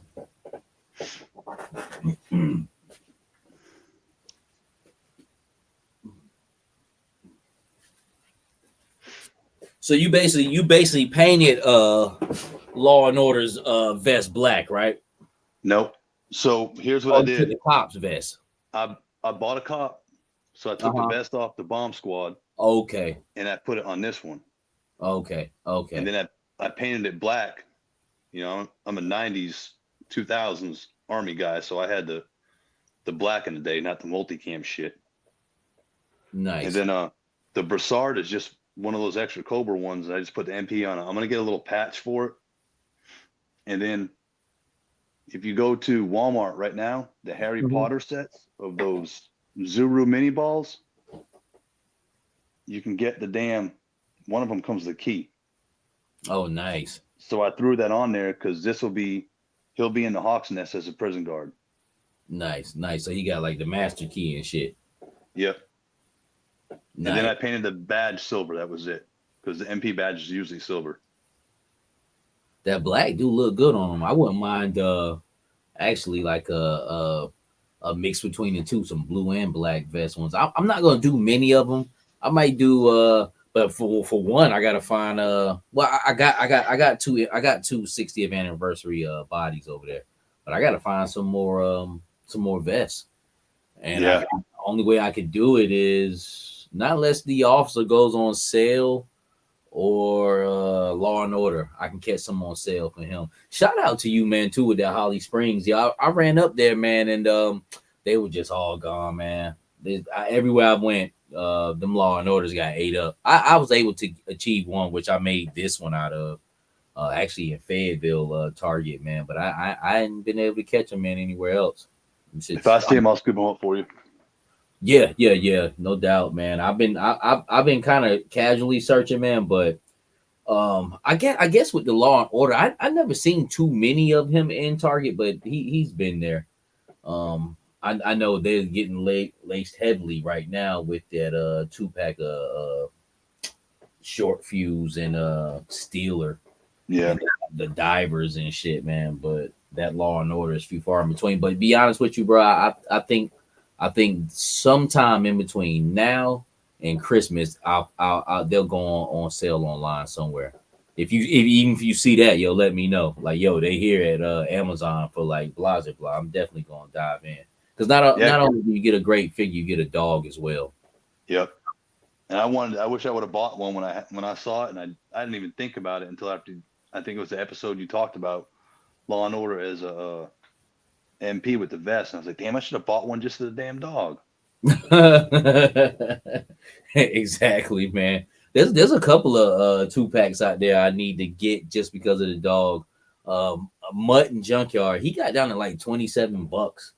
But I didn't catch him the last time. He's 34 up there right now, but and then also Road Pig too with the pit bull, man. But we'll see how that goes, man. Because not only do I like the Army build the soldiers shit, I like the Army build the animals as well. Yeah, I mean that's like a whole nother world inside of itself, man. But we have been at 2 hours. I've kept this man away from his family for 2 hours. It is Thanksgiving Eve. Mr. William Evil Dookie.